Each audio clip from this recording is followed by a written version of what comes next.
가운데에서 말하기를 여호와께서 그들을 위하여 큰 일을 행하셨다 하였도다. 여호와께서 우리를 위하여 큰 일을 행하셨으니 우리는 기쁘도다. 아멘. 제가 1945년 8월 15일 날 찍었던 이런 활동사진, 그거 잠시 본 적이 있는데요. 1945년 8월 15일 무슨 일이 있었죠? 어떻게 아셨어요? 놀라운 기억력입니다. 1945년 8월 15일. 그때 태어나신 분 계세요? 그때 태어나신 분? 아무도 안 계시죠? 우리는 역사적 사실로만 알고 있죠. 기록을 통하여. 그때 보면 흰 도포자락을 입고 갓을 쓴 할아버지 지팡이를 짚었어요. 그래서 일본 천황이 무조건 항복을 외쳤을 때 이 점잖은 할아버지, 흰 도포 입고 갓은 할아버지가 펄쩍펄쩍 뛰는데요. 와, 그 할아버지의 입에는 웃음이 가득 찼고 기쁨이 가득 찼도다. 몇 년 만에 해방되니까요? 36년, 정확하게 35년 몇 개월 그렇게 되죠. 36년 동안 일제강점기에 있다가 일본 왕이 무조건 항복했을 때, 메가더 장군 앞에서 무조건 항복했잖아요. 그랬을 때 얼마나 기뻐서 펄쩍펄쩍 뛰었던지. 그런데 그렇게 펄쩍펄쩍 기뻐 뛰는 반면에 땅을 치며 후회한 사람들이 있습니다. 누구죠? 예? 친일파죠, 친일파. 예. 친일파들은 큰일 났다. 왜? 일본에 갔다 온 사람은요, 일본에 갔다가 유학하거나 일본에 갔다 온 사람은 일본은 안 망할 줄 알았대요. 그리고 대한민국의 현실을 볼 때는 정말로 아무것도 아니에요. 일본은 벌써, 그, 열강의 각축 속에서 빨리 개화를 했잖아요. 그죠? 외국 문물을 수용을 받아들이기 때문에 너무 놀래 자빠질 지경이죠. 그러니까 일본에 가서 우리나라 많은 지식인들이 그 일본에 가보고 왜 친일파의 편을 들 수밖에 없었냐니까 일본을 보고 오니까 그런 거예요. 일본은 안 보고 에헴 하면서 우리는 그 뭐 유교 사상에 다 이렇게 물들어서 양반 이렇게 하면서 채통을 차리고 있을 때 공자의 도를 따라서 뭐 이렇게 해서 할 때 일본은 이미 문명을 받아들여서 무기 만드는 비행기 만들었잖아요. 그죠? 비행기 만들고 뭐 큰 배 만들고 거함 거포 그래서 얼마나 시건방을 떨었으면 미국까지 선전포고를 할 정도로 그렇게 큰 일본을 정말 그때 우리는 전기도 하나 없었잖아요. 그럴 때에 일본에 가서 그 엄청난 앞선 문명을 보고 절대로 일본은 망하지 않을 것이다. 그러므로 대한민국의 열국의 각축 속에서 살아남으려면 일본과 친해야 된다. 구국적 심정을 가지고 제가 지금 구국적 심정을 가지고 우리 대한민국을 위해서라도 한국은 반드시 조선은 일본과 병합을 해야지 조선이 살아남겠다. 이 사람들 꼭 일본에 붙어서 뭐 자기 사리 사욕 채우기 위해서 뭐 그런 사람이 있었겠지만 어떤 사람들은 이런 사람들도 있었어요. 일본을 보고 오니까 절대로 안 말 것 같았대요. 그게 잠깐 지나서 미국에 또 갔다 온 사람들 있잖아요. 미국은 일본보다 뭐 어떻습니까? 더 뭐 비교할 수 없잖아요. 그럼 미국에서 나오는 미국 전체에서 만약에 미국의 그 농장을 트랙터로 기계로 농사 짓잖아요. 농사를 다 안 지어서 그렇지. 미국에 나는 농산물만 다 농사 지어도 전 세계 인구가 먹고 살 정도의 땅이랍니다. 이거는 입이 쫙 벌어지는 거죠. 일본은 아무것도 아니다. 우리 대한민국에 살려면 어떻게 하든지 미국에 붙어야 산다. 이게 나라를 사랑해서 그럴까요? 아니면 자기 사리 사욕을 채우기 위해서 그랬을까요? 지금 역사 해석이 이상하게 되죠. 뉴라이터적인 해석을 하는 거예요. 지금 뉴라이터적인. 이렇게 볼 수 있어요. 그런 사람들 중에도 사리사욕이 아니라 정말 우리가 미국에 붙어야 살겠다는 그런 사람이 있을 수 있잖아요. 근데 놀랍게도 미국도 무너집니다. 그게 미국이 바빌론이기 때문에 그래요. 이 세상이기 때문에 그래요. 어떤 것도 인간의 기초에 의하여 그러니까 아브라함 랭컨이 유명한 게티스버그 연설이 있잖아요. By the people, of the people, for the people.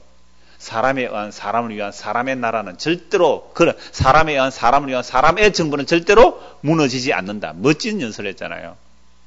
그런데 사람에 의한 사람을 위한 사람의 정부는 반드시 무너진다. 이게 뭐죠? 성경이잖아요. 미국 무너지는 거죠. 그럼 오늘도 이 시대에 이 땅에 사는 사람들이 성경의 말씀을 안 믿고 뭘 믿느냐? 세상을 믿고 사는 거죠. 그래서 이스라엘 백성들은 수많은 경험을 하게 되는데 그게 어떤 경험이냐? 포로에서 돌아오는 경험이죠. 그래서 첫째 포로에서 돌아오는 경험이 언제입니까? 애굽이죠. 애굽. 그래서 오늘 오전에 찬송 여러분 두 번째 찬송 봤잖아요. 그 한상동 목사님 작사인데 참 아주 언약적으로 잘했잖아요. 아브라함이 언약을 받았으나 보지는 못했지만 아브라함 죽고 나서 이스라엘 백성이 애굽에서 출애굽했다는 얘기잖아요. 아브라함이 하나님의 약속을 받았는데 약속을 만져봤다는 거죠. 그 약속이 뭐죠? 이삭을 만져보았으니까. 그것처럼 이제 우리 예수님 믿으면 어떻게 된다고요? 천국에 들어가겠네. 아주 간단 요약하게 아주 언약적인 찬송의 내용을 잘 표현해 놨습니다. 그 내용이. 그래서 이스라엘 백성들은 역사적 경험 속에서 뭘 봐야 되냐면 자꾸만 포로들에 잡혀갔다가 빠져나오는 경험을 해야 되는 거죠. 그래서 애국에서 몇 년을 종살이 합니까? 430년.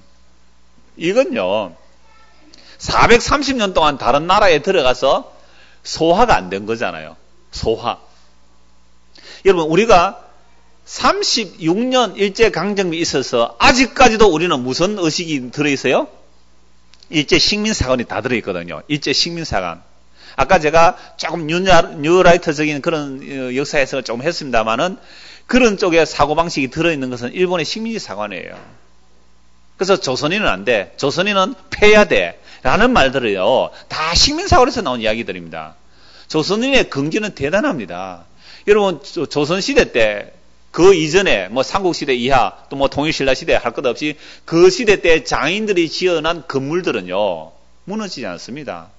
그때 장인들은요 자기가 건물을 하나 지었다면 철을 들고 그거 다림줄이라 그래요. 철을 들고 한 10년 뒤에 가서 자기가 지은 건물을 가서 재본대요. 요게 기울어졌는지 안 기울었는지. 그 정도 뛰어난 장인 정신들이었어요. 그래서 그런 장인들이 만드는 것들 다 이렇게 빼앗아 가버리고, 술 같은 것도 우리나라에 굉장히 뛰어난 술들이 많았습니다. 이제 강점기 때 다 없애버리잖아요. 여하튼 뛰어난 것들이 있는데 이건 이제 식민지 36년 동안 완전히 사고방식을 바꿔놓는 겁니다. 그래서 아직도 우리는 식민사관, 어른들의 말 속에 또 우리들의 말 속에 얼마든지 식민적 사관들이 굉장히 많이 나타나요. 몇 년 했는데요? 36년. 만약에 우리가 한 50년, 70년 갔다면 아예 민족 자체가 일본에 흡수될 수도 있었을 거예요. 근데 이 히브리 민족은 애국에서 몇 년요? 430년. 어느 역사치고 430년 동안 다른 나라에 속국이 되어 있다가 독립되어 나온 역사가 어디 있습니까? 그러니까 이스라엘이라는 하나님의 언약 때문에 애국에 430년 동안 종살이를 할지라도 그게 소화가 안 되는 겁니다. 반드시 토해져 나와야 되는 거예요. 여러분들 음식 먹으면 몇 시간 만에 소화되죠? 우리가 음식 먹으면 몇 시간 만에 뒤로 나옵니까? 입으로 들어간 게 몇 시간 만에 뒤로 나와요? 24시간 안에 다 나와야 정상적입니다. 24시간 하루 만에. 그죠? 이게 3시간 만에 나오면 설사한 겁니다. 이거 48시간 만에 나오면 변비입니다. 그러니까 한 24시간 안에 적당하게 나와야지 아주 건강한 사람이에요. 그런데 요나가 물고기 뱃속에 며칠 있었죠? 3일. 어떻게 돼야 되죠? 소화가 돼가지고 흡수대가 다 뱃으로 나가야 되기 3일입니다. 3일 동안 요나가 물고기 뱃속에서 뭐가 안 돼버렸어요? 소화가 안 됐습니다. 소화가. 이스라엘에서는 애국에 들어가서 430년 동안 뭐가 안 돼버렸어요? 소화가 안 됐어요. 뭐 때문에 그래요? 하나님의 언약이 캡슐에 쌓여져 있어서 그렇습니다. 유산균이 위에서만 다 녹아버리면 안 되잖아요. 위에 장애까지 가야 돼요. 장애까지. 그래서 무슨 유산균이 나옵니까?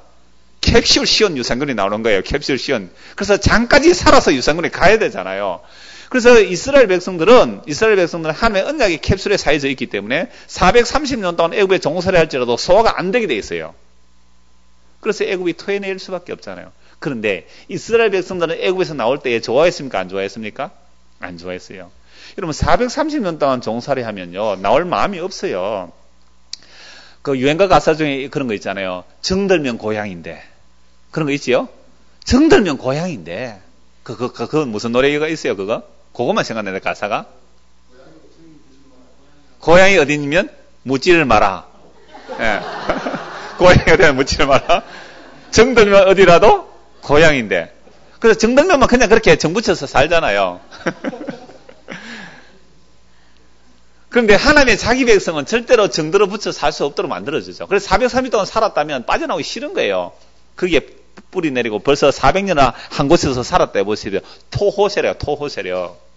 우리 박문수 집사님이 토호세력이에요. 대방동 원주민이란 말입니다. 토호세력, 토호세력. 대방동 원주민이에요. 태어날 때도 대방동이었어요. 아버지도 대방동이었어요. 지금 아들도 대방동이에요. 완전 대방동 토호세력 의사 박문수가 있습니다. 그러니까 이런 분들이 대방도에서 떠난다는 것을 상상을 못 하잖아요. 그러니까 애굽에서 430년 동안 살던 사람이 빠져나올 생각 안 해요. 거기가 좋기 때문에. 그런데 하나님께서는 이들을 빼내기 위해서 무엇을 퍼붓습니까? 10가지 재앙을 퍼붓습니다. 10가지 재앙을 퍼부니까 빠져나오는 거죠. 재앙 없으면 거기서 좋다고 살 사람들이에요. 그래서 10가지 재앙 속에서 이제 빠져나오는데 10가지 재앙에서 마지막 어린 양의 피를 바르고 빠져나옵니다. 그래서 홍해 바다를 건너고 홍해 바다 건너고 났을 때 찬송하는 내용이 오늘 이 126편하고 비슷하니까 한번 찾아봅시다. 출애굽기 15장입니다. 출애굽기 15장.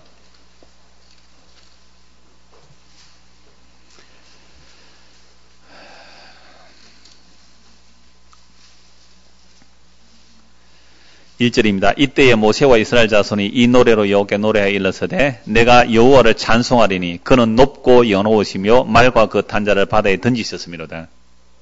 여호와는 나의 힘이요 노래시며 나의 구원이시로다. 그는 나의 하나님이시니 내가 그를 찬송할 것이요 내 아버지의 하나님이시니 내가 그를 높이리로다. 여호와는 용사시니 여호와는 그의 이름이시로다. 그가 바로의 병거와 그의 군대를 바다에 던지시니 최고의 지휘관들이 홍해에 잠겼고 깊은 물이 그들을 덮으니 그들이 돌처럼 깊은 속에 가라앉았도다. 여호와여 주의 오른손의 권능으로 영광을 나타내시나이다. 여호와여 주의 오른손이 원수를 부수시나이다. 항상 여호와의 오른손이 나오죠. 여호와의 오른손. 주께서 주의 큰 위엄으로 주를 거스르는 자를 엎으시니이다. 주께서 진노를 발하시니 그 진노가 그들을 지푸라기 같이 사르니이다. 주의 콧김에 물이 쌓이되 파도가 언덕같이 일어서고 큰 물이 바다 가운데 엉기니이다. 원수가 말하기를 내가 뒤쫓아 따라잡아 탈취물을 나누리라. 내가 그들로 말미암아 내 욕망을 채우리라. 내가 내 칼을 빼리니 내 손이 그들을 멸하리라 하였으나 주께서 바람을 일으키시며 바다가 그들을 덮으니 그들이 그 샘물에 납같이 잠겼나이다. 11절 12절 같이 읽습니다. 여호와여 신중에 주와 같은 자가 누구니까? 주와 같이 거룩함으로 영광스러우며 찬송할 만한 위엄이 있으며 기이한 일을 행한 자가 누구니까? 주께서 오른손을 드신 적 땅이 그들을 삼켰나이다. 주님만큼 놀라운 그런 분이 기이한 일, 하나님께서 큰 일을 행하신 거예요. 하나님이 그렇게 큰 일을 행하신 하나님이 세상에 어디에 있습니까? 그 거대한 이집트가 섬기는 그런 신, 파라오, 태양의 신, 태양을 섬기는 그런 이집트를 둘러엎으신 히브리 민족의 하나님. 히브리 민족은 애굽의 노예잖아요. 조그만 노예의 하나님이 그 거대한 이집트 제국을 둘러엎었단 말이죠. 이런 하나님이 세상에 어디 있느냐 이 말입니다. 그래서 주변에 이스라엘 주변 국가들이 두려워 떨었던 것은 무엇을 보고 두려워 떨었냐면 이스라엘의 하나님 보고 두려워 떨었어요. 큰 일을 행하신 여호와 하나님. 그 큰 일을 행하신 여호와 하나님 보고 벌벌 떨은 것이지 이스라엘 백성들 보고 떨은 건 아니에요. 이스라엘 백성들은 군대 훈련 안 받았습니다. 그 뭐 특전 용사가 없어요. 그거는 무기도 없습니다. 뭐 아무것도 없이 그냥 군중이에요, 군중. 그렇게 나와요. 그러나 물론 하나님 그들을 하나님의 군대라고 불렀지만 하나님의 군대의 특징은 무기로 무장하는 게 아니란 말이죠. 우리들의 무기는 육체가 아니에요. 우리들의 무기는 육체가 아니에요. 사탄의 진을 파는 강력한 무기인데 이 무기는 하나님의 신으로 말미암는 무기지 육체적인 무기가 아니라 이 말이죠. 그래서 13절입니다. 주의 인자하심으로 주의 인자하심이 아까 찬송이죠. 주의 인자하심으로 주께서 구속하신 백성을 인도하시되 무슨 힘으로요? 주의 힘으로. 그들을 주의 어디에까지요? 거룩한 처소에 들어가게 하시나이다. 그래서 애굽에서 구원하는 거 어린 양의 피로 구원해냅니다. 약속의 땅에 들어넣는 거 누구 힘으로 들어놓는다고요? 주의 힘으로 들어놓죠. 이스라엘 백성 힘으로는 아무도 못 갑니다. 이스라엘 백성들의 힘으로 아무도 못 가는 것을 출애굽하자마자 경험하는 거예요. 그게 뭐예요? 홍해 바다. 누가 홍해 바다를 건널 수 있어요? 뒤에는 애국 군대 추격하고 앞에는 홍해 바다. 아무도 못 건너잖아요. 그래서 건너게 하시고 광야를 지나서 요단강 건너 가나안 땅에 들어가는 이게 다 주의 힘입니다. 그러므로 14절 보십시오.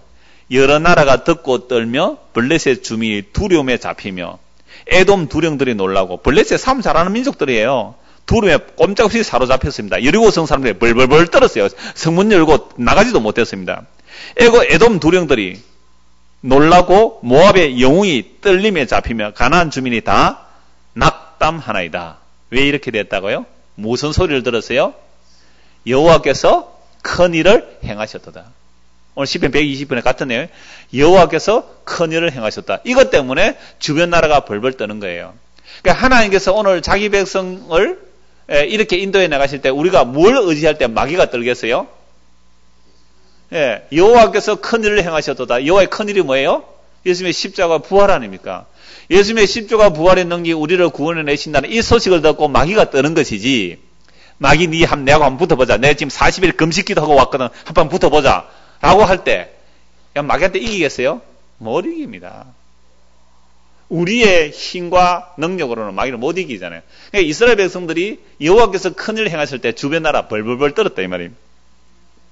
그래서 16절, 놀람과 두려움이 그들에게 임하며 주의 팔이 크므로, 주의 팔 때문에 두려워하는 것이요. 그들이 그 돌같이 침묵하여 사오니 여호와여 주의 백성이 통과하기까지, 곧 주께서 사신 백성이 통과하기까지 하였나이다. 그래서 입도 뻥긋 못했다는 거죠. 개들도 짖지도 못했다는 거예요. 출애굽 마지막 그 10장 마지막 밤에 17절, 주께서 백성을 인도하사 그들을 주의 기업의 산에 심으시리다. 여호와의 이는 주의 처소를 삼으시려고 예비하신 것이라. 주여 이것이 주의 손으로 세우신 성소로서이다. 항상 이스라엘 백성들을 자기 처소 삼기 위해서 인도해 내신 거예요.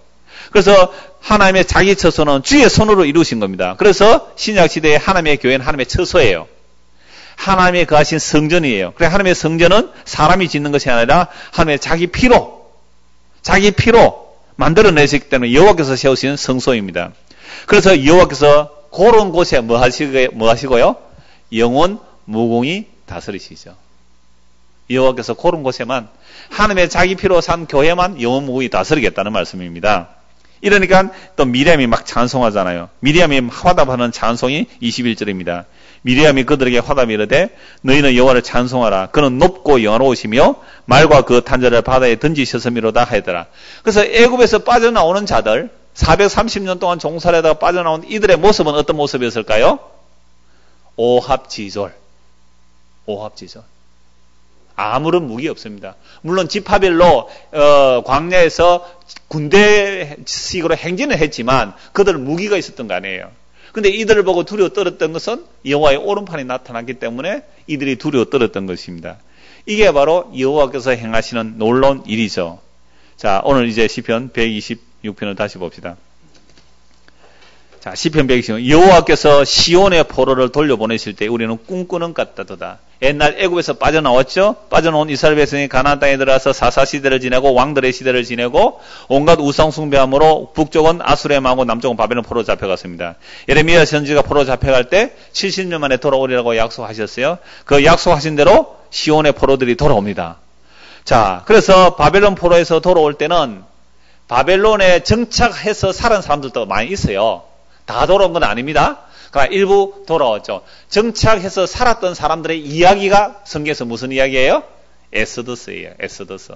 그들은 돌아온 사람들이 아니라 그냥 남아 있었던 사람들이에요. 그래서 남아 있는 자들도 하나님이 자기 백성을 보호하신다는 게 엑소더스인데, 그래서 대부분 이제 바벨론에서 돌아옵니다. 돌아올 때 그들은 하나님의 약속을 바라보고 시온을 향해 울었잖아요. 그래서 우리가 지난주 그 앞에 수요일이 에스겔 살 때 처음에, 에스겔 살 때 2주 전에 수요일 날 저녁에 에스겔 살 때 그랬잖아요. 이스라엘 백성들이 바벨론 강가에서 뭐하고 있었어요? 수금을 버드나무에 걸어놓고 울었다 그랬잖아요. 수금을 버드나무에 걸어놓고 울었어요. 왜 울었다고요? 사람들이 뭐라고 놀렸어요? 사람들이 놀린 이유가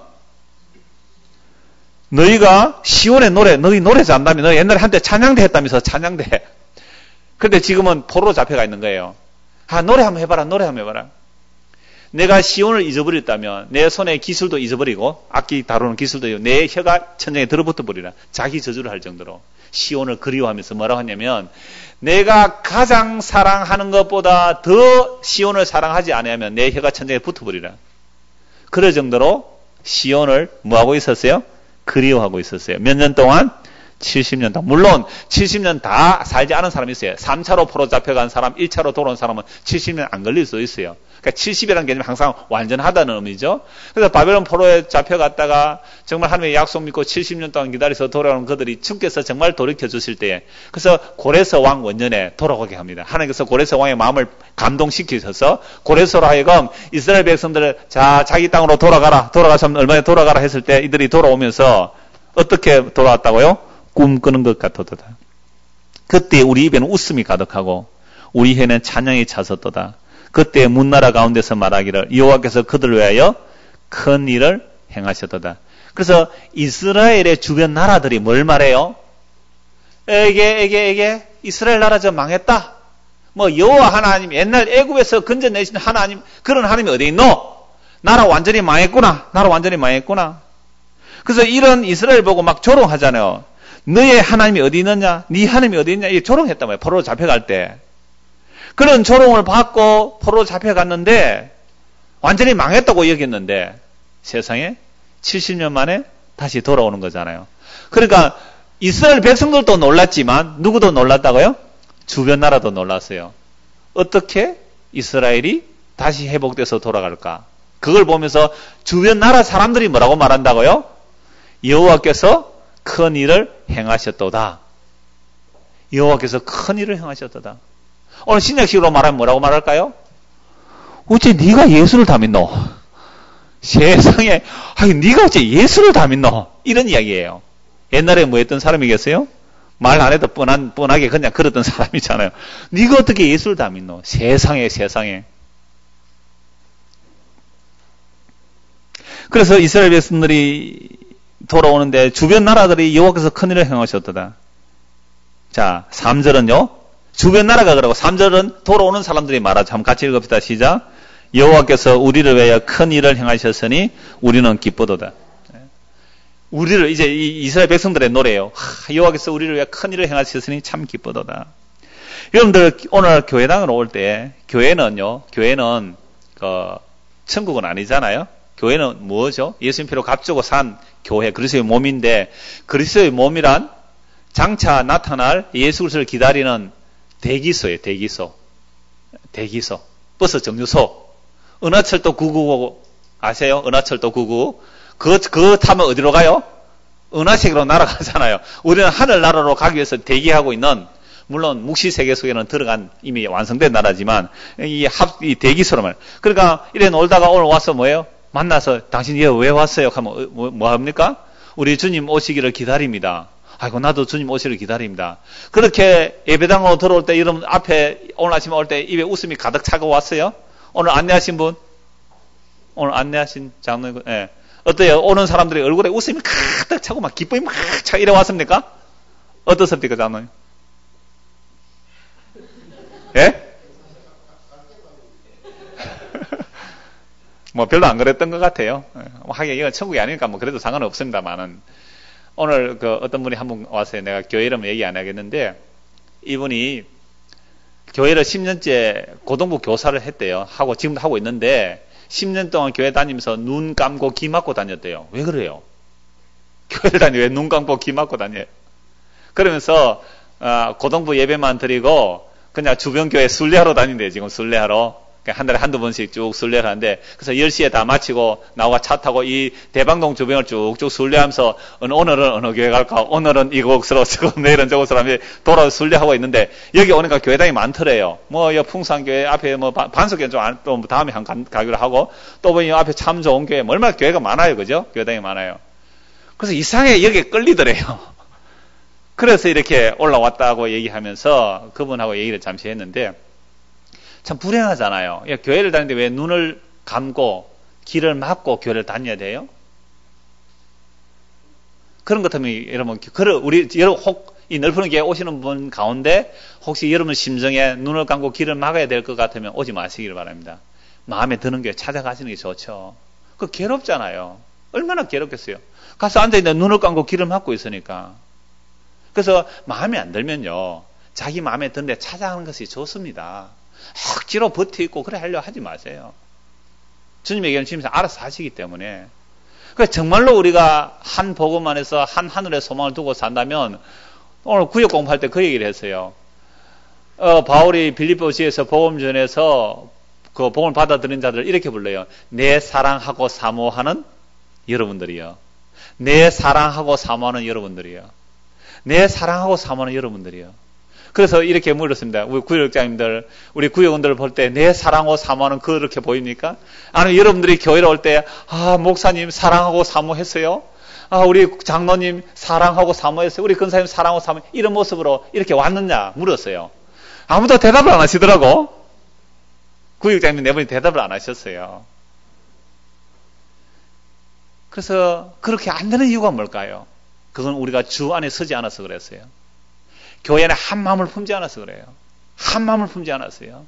유디가 순두개가 안에 여집사 둘이 싸웠어요. 안에서, 교회 안에서. 한 마음을 품지 않았어요. 주 안에 서지 않았어요.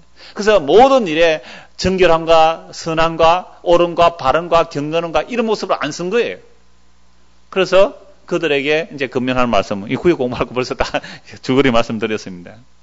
그래서 적어도 우리가 주님 앞에 모인다는 것은 이런 모습으로 와야 돼요. 세상 자체가 우리가 36년 포로 생활을 했을 때에 우리 조상들이 그렇게 벌떡벌떡 뛰었던 것처럼 오늘 우리가 주님 앞에 모인다는 이 모임 자체가 정말 입에는 웃음이 가득 차고 입에 찬송이 가득 찬 그 모습으로 과연 나오지는가? 안 나온다면 문제가 있는 거예요. 우리가 다른 데 마음이 빼앗겨 있든지 뭔가 다른 것이 우리의 마음에 자리하고 있어서 그렇습니다. 옛날에 일할 때는 한 달에 한 주 놀았습니다. 첫 주. 조금 더 있었을 때는 한 달에 2주 놀았습니다. 그때 교회는 가고 싶은데 직장이 한 첫 주, 둘째 주는 할 수 없이 놀고 나머지 주는 교회 오고 싶어도 못 왔어요. 그럴 때에 첫 주, 둘째 주 쉴 때 교회 나올 때의 그 기쁨 아세요, 여러분들? 그러니까 공무원들 교회 나오기 좋으니까 일요일마다 다 놀게 오는 사람 말고 한 달에 한 번밖에 안 노는데 그 하루 예배 드리기 위해서 그렇게 간절히 기다리는 그런 마음이 우리에게 없어요. 이제는 주 5일제잖아요. 대부분 회사들이. 그러니까 노는 날이 너무 많아요. 그래서 연휴가 딱 끼면요. 딱 달려보고 연휴 딱 끼면 어떻게 합니까? 요거 여행 가야지.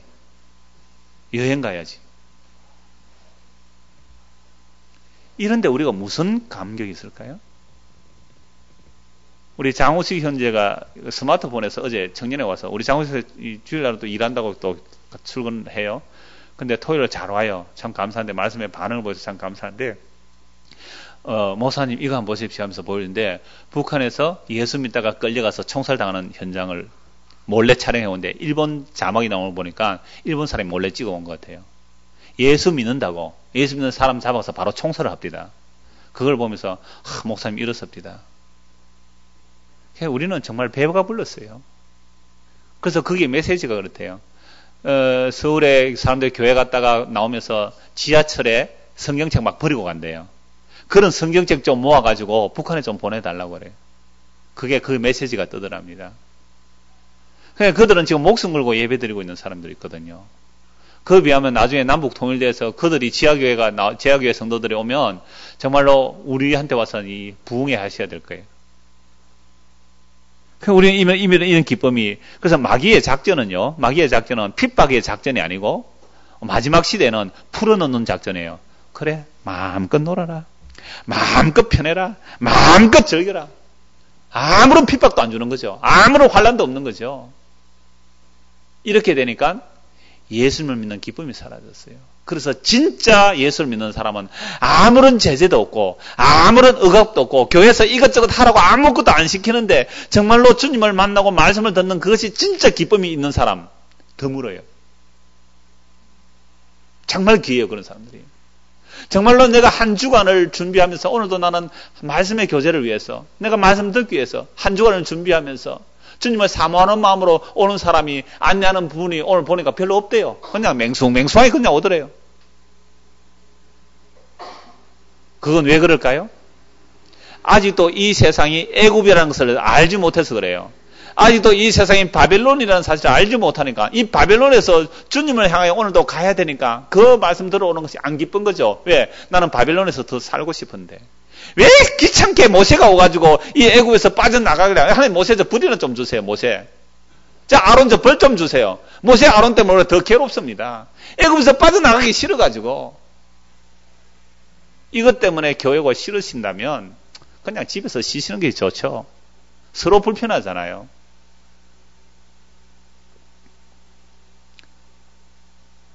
이들은 포로에서 돌아올 때 정말로 기뻐하면서 돌아왔습니다. 그래서 돌아오는 자들의 모습이 어떤 모습인지 하면요. 예레미야 31장 한번 봅시다. 예레미야 31장. 우리가 아직 너무 잘나서 그렇습니다. 주님 앞에 나오는 것이 기쁨이 아니는 것은 우리가 아직 너무 잘난 게 많아서 그래요. 아무 때나 교회 나올 수 있으니까 아무런 감각도 없고 기쁨도 없습니다. 1년 동안 한 번도 교회 못 나오고 가고 싶은데도 못 나와가지고 1년에 한 번 만약에 기회가 주어서 예배 드릴 수 있다면 그건 눈물로 감사하며 기쁠 것인데 아무 어려움이 없어요. 예레미야 31장입니다. 여호와의 말씀이니라 그때 내가 이스라엘 모든 종족의 하나님이 되고 그들은 내 백성이 되리라. 이제 새 언약이 시작되는데요. 여호와께서 이같이 말씀하시니라 칼에서 벗어난 백성이 광야에서 은혜를 입었나니 곧 내가 이스라엘로 안식을 얻게 하려 갈 때에라. 옛적에 여호와께서 나에게 나타나서 내가 영원한 사랑으로 너를 사랑하기로 인자함으로 너를 이끌었다 했노라. 하나님께서 이스라엘 백성을 칼에서 벗어난 백성. 칼은 뭐죠? 죽음이잖아요. 바벨론 폴에서 벗어난 거예요. 칼에서 벗어나서 은혜를 입고 하나님께서 안식을 주러 이스라엘 백성 안식을 얻게 하러 가겠다는 거죠. 왜 그렇게 합니까? 무슨 사랑요? 영원한 사랑으로. 그래서 에브라임 산 위에서 막 소리를 외칩니다. 우리가 함께 나아가자. 6절 보세요. 에브라임 산 위에서 바수꾼이 외치는 날이 있을 것이라. 이르기를 너희는 일어나라. 우리가 시온에 올라가서 우리 하나님 여호와께로 나아가자. 이게 여러분 기쁜 소리로 들립니까? 여호와께서 이와 같이 말씀하시니라. 너희는 여러 민족 앞에 서서 야곱을 위하여 기뻐 외치라. 너희는 전파하며 찬양하며 말하라. 여호와여 주의 백성 이스라엘의 남은 자를 구원하소서. 남은 자를 구원하소서. 2차 포로에서 돌아왔습니다. 아직도 돌아오지 못한 자들이 있어요. 주여 남은 자를 주께로 돌이켜 주옵소서. 그래서 그들이 돌아오는데 8절 보십시오. 같이 읽겠습니다. 보라 나는 그들을 북쪽 땅에서 인도하며 땅 끝에서부터 모으리라. 그들 중에는 맹인과 다리 저는 사람과 잉태한 여인과 해산하는 여인이 함께 있으며 큰 무리를 이루어 이곳으로 돌아오리라. 시온으로 돌아오는데요. 어떤 사람이 돌아와요? 맹인이 돌아옵니다. 돌아올 수 없는 자가 돌아온다 이 말입니다. 다리 저는 자가 돌아와요. 다리 성한 자가 오는 것이 아니라 다리 성하고 눈이 멀쩡히 뜬 사람이 오는 것 때문에 자기 다리로 오고 자기 눈으로 오니까 그 사람들은요 오는 감격이 없어요. 나는 맹인이었습니다. 나는 다리 저는 자였습니다. 나는 잉태한 여인이었고 해산하는 여인인데 어떻게 내 힘으로 올 수 있었습니까?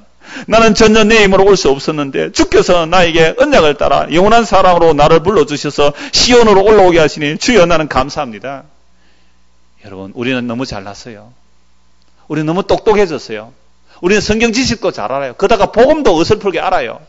얼마나 똑똑하고 잘났는지. 내 걸음으로 오고 내 눈으로 보고 오니까 감사하고 감격이 없는 거예요. 심각한 문제죠. 그래서 7절에 이스라엘의 남은 백성을 돌아오소서. 다시 126편 봅시다. 1차로 돌아왔지만 아직도 돌아오지 않는 자들이 있습니다. 그래서 4절 여호와여 우리의 포로를 남방 시내들까지 돌려보내소서. 이 남방 시내 네게버 사막은요 홍수가 나면 아무것도 없는 광야에 완전히 홍수가 지나간다는 거예요. 그렇게 급격하게 그렇게 힘차게 그렇게 빠르게 이제 남은 포로들도 우리를 돌려보내 주시옵소서라고 찬양을 하는 겁니다. 그래서 하나님께서 시온의 포로를 돌리실 때에 정말 이들은 칼에서 벗어난 자요 소경이요 장님이었고 저는 자요 잉태하고 해산한 자요 정말로 자기 힘으로 올 수 없는 이들이 옛날에 예수 믿는 집에서 핍박했습니다. 그래서 교회 나가지 말라고 교회 나가면 다리몽둥이 부지러 놓는다고 그들이 어떻게 몰래 도망쳐서 교회를 나올 때 그 감격 이게 오늘 없죠. 누가 핍박합니까? 교회 나오는데. 물론 우리 교회에 한두 분 그런 사람이 있어요. 남편 몰래 오는 사람이 있어요. 남편 몰래 오는 사람. 몰래 왔다가 오늘 이 시대도 그런 사람이 있어요. 그러니까 우리 너무 편해요. 너무 편하니까 교회는 하나도 감격이 없잖아요. 그래서 앞으로 많은 사람들이 그런 얘기도 하죠. 더 큰 환란이 없을 것이다. 저는 그렇게 안 봅니다. 지금이 더 큰 환란인데요. 오히려 핍박이 올 때는 믿음이 견고하게 세워집니다. 그런데 핍박이 없는 이때가 더 큰 환란이에요. 믿음을 언제 지키기가 어렵습니까? 지금이 믿음을 지키기 가장 어려운 때입니다. 환란 핍박 올 때는 분별이 돼요. 믿음 있는 사람, 없는 자 떨어져 나가는, 원래 없는 자는 떨어져 나가는 것이고, 환란이 올 때 오히려 믿음이 견고하게 세워지는데, 아무런 핍박, 아무런 어려움이 없으니까, 퍼질 대로 퍼져가지고, 전혀 주님을 믿는 감사와 감격과 기쁨이 과연 우리 안에 있는지, 이 찬송 한번 조용히 한번 엎질러 보십시오.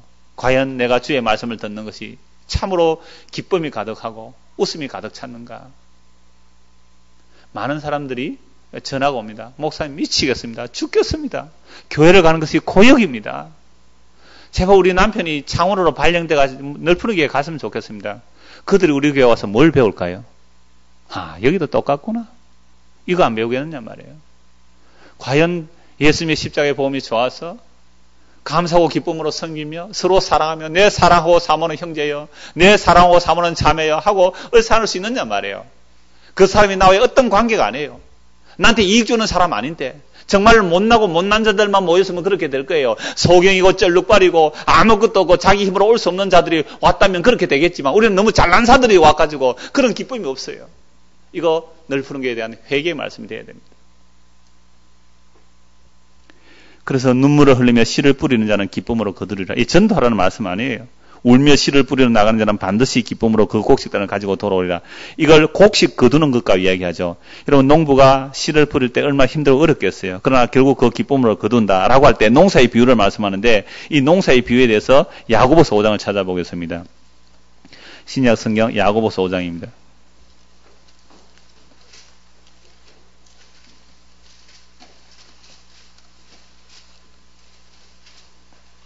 7절 보십시오. 그러므로 형제들아 주께서 강림하시기까지 길이 참으라. 보라 농부가 땅에서 나는 귀한 열매를 바르고 길이 참아 이른 비와 늦은 비를 기다리나니 너희도 같이 길이 참고 마음을 굳건하게 하라. 주의 강림이 가까우니라. 그래서 울며 씨를 뿌리는 기쁨을 거두리라는 것이 씨 뿌리고 농사 짓는 이야기도 아니고 전도할 때 울면서 전도했다는 많이 거둔다 그 차원도 아니고 뭘 얘기하는 겁니까? 예수님의 강림이 가까우니라. 예수님의 강림이 가까우니 이 얘기입니다. 씨를 뿌리고 곡식을 거둘 때까지 이른 비와 늦은 비를 기다리듯이 예수님께서 오시기를 기다리는 것. 그래서 9절 보십시오. 형제들아 서로 원망하지 말라. 그리하여야 심판을 면하리라. 보라 심판주가 문 밖에서 계시니라. 이 역사의 문을 지금 찾고 계세요. 우리 주님 문 열고 벌컥 오신단 말이죠. 우리 주님 문 열고 벌컥 오세요. 그래서 원망하지 말라는. 서로 관용하라는 거예요. 서로 한 마음을 품으라는 거예요. 주님 문 밖에 서 계십니다. 형제들아 주의 이름으로 말한 선지자들을 고난과 오래 참음의 본으로 삼으라. 보라 인내하는 자를 우리가 복되다 하나니 너희가 욥의 인내를 들었고 주께서 쓰신 결말을 보았거니와 주는 가장 자비하시고 긍휼히 여기시는 이시라. 욥이 인내해가지고 부자 됐다는 게 아닙니다. 욥이 인내함으로 뭘 받았냐? 주의 긍휼을 보았어요. 주의 자비를 보았습니다.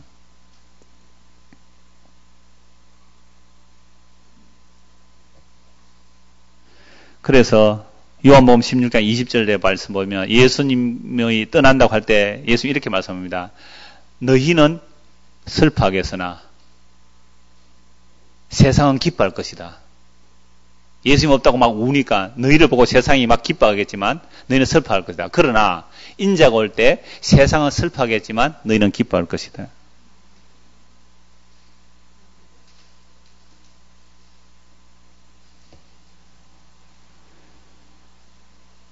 한 곳만 말씀 보고 말씀 맺겠습니다. 요한계시록 11장입니다.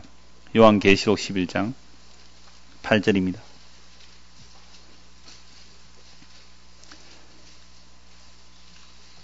요한계시록 11장 8절 그들의 시체가 큰 성길에 있으리니 이 시체는 두 증인입니다. 이거 요한계시록은 특정한 시기에 관한 말씀이 아니에요. 초림과 재림 사이에서 모든 복음 전하는 증인들이 이렇게 배척을 받는다는 말씀이에요. 그래서 초대교회 때도 순교당했잖아요. 중세교회 때도 순교당했고 오늘 이 시대도 진짜 복음 전하면 순교당하는 시대예요. 그래서 두 증인이 죽임당했습니다. 복음 전하다가 그들의 시체가 큰 성길에 있으리니 그 성은 영적으로 하면 뭐고요? 소돔이라고 하고 애굽이라고도 하니 곧 그들이 주께서 십자가에서 못 박히신 곳이라 곧 예루살렘이잖아요. 그러니까 이 새언약 시대는 예루살렘이 온 세상으로 다 퍼져 있는 거예요. 온 세상에 다 퍼져 있는 거예요. 그래서 오늘도 복음 전하는 증인들이 죽임당하는 그곳이 뭐라고요? 소돔과 고모라 성이요, 애굽이요, 바벨론이요, 예루살렘입니다. 온 세상이 예루살렘이며 온 세상이 예수님 죽임당한 바벨론이에요. 그럼 우리가 영적으로 소돔이라고 그랬잖아요. 영적으로 이 세상을 보면 이 세상 자체가 뭐예요 다? 소돔과 고모라, 애굽, 바벨론. 그러면 이런 바벨론에서 주께서 우리를 불러내셨다고. 그래서 우리는 새하늘과 새 땅을 바라보며 주의 약속을 믿고 주님께로 모인다는 우리의 모임이 어떠해야 됩니까? 기뻐야죠. 내 백성아 그곳에서 나오느라. 너희는 저들의 멸망과 함께 멸망하지 말고 내 백성아 거기서 나오나. 바벨론에서 나오나. 바벨론 이꼴 세상이잖아요. 예수 죽인 세상. 세상에서 빠져나오라고 하는데 세상에 미련이 있으니까 자꾸 뒤로 돌아보니까 소돔 고모라 뒤로 본 롯의 아내를 기억하라. 그래서 예수님 오실 때에 롯의 처를 기억하라 그러잖아요. 이거 다른 시대가 아니라 바로 오늘 이 시대거든요. 물론 초대교회 때도 중세교회 때도 다 마찬가지예요. 교회 역사가 요한계시록 전체적인 상황을 다 말하는 거예요. 이 역사 전체를 말하고 있습니다. 그래서 오늘 저 여러분이 정말로 주의 약속의 말씀을 믿고 듣고 하늘의 소망을 붙드는 이 일이 정말로 기쁨이 되는, 입에 웃음이 가득 차고 기쁨이 되는 그런 저와 여러분 되기를 소원합니다. 하나님 아버지, 세상을 떠나자는 이야기가 기쁨의 소리로 들려질 수 있도록 우리의 영적 시각을 열어주옵소서. 애굽이며 소돔과 고모라이며 바벨론의 이 땅에서 우리가 무엇을 더 취할 수 있겠나이까? 예수 죽인 이 땅에서 우리가 무엇을 더 바라볼 수 있겠나이까? 우리를 불러내시고 새하늘과 새 땅을 열어주시는 주님, 그 모임을 가진다면 구역을 모이든지 여전도회로 모이든지 교회로 모일 때에 웃음과 기쁨이 참으로 우리 안에서 가득 차서 내 사랑하고 사모는 형제여 하고 포옹할 수 있는 그런 믿음의 교제, 성도의 교통함이 있도록 은혜를 다하여 주옵소서. 예수 그리스도 이름 받들어 기도드리옵나이다. 아멘. 우리 찬송 한 장